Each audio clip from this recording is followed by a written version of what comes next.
Purihin ng Panginoon. Nato tayo ngayon sa seremonyang pastor.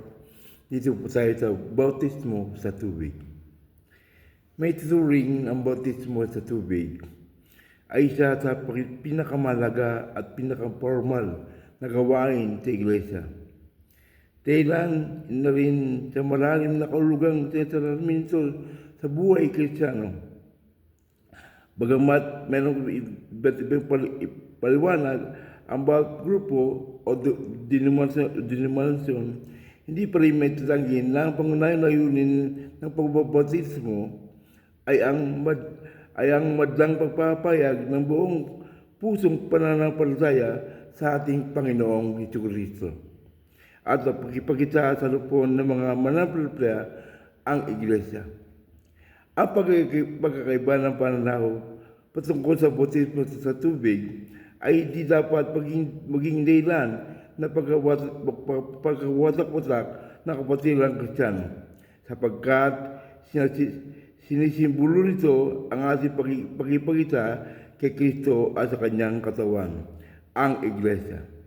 Ito ay nagpapaalala na tayo hindi dapat magkabahagi, kundi dapat magkaisa sa ating araw-araw pa natin paglamanin ang ating samahan. May tatlong paraan ang pagsasagawa ng bautismo: ang pagbuhos, ang pagbibisik, at paglulubog sa tubig. Anuman ang pagpasyang gamitin ng pastor na kapulungan o bautisman, dapat isipin bawat paraan ay pagpapakita ng mayamang simbolismo ng pagbautismo na itinuturo ng Biblia. Ang lahat ng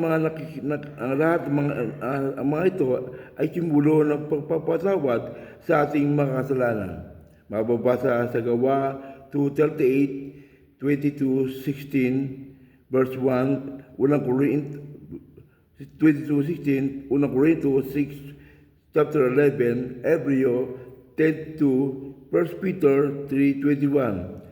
Ang pagbibisik o pagbubuhos sa tubig sa ulo ng babautisman ay naglarawan sa pagbigay sa atin ng Diyos ng kanyang banal na Espiritu Santo.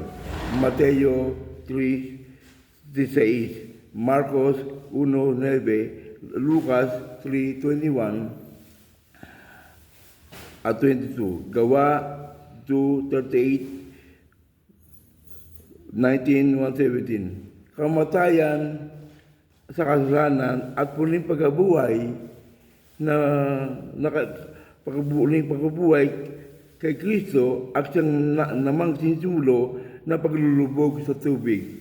Roma 6:35, Tito 3:5 at Colossus 2:1-12.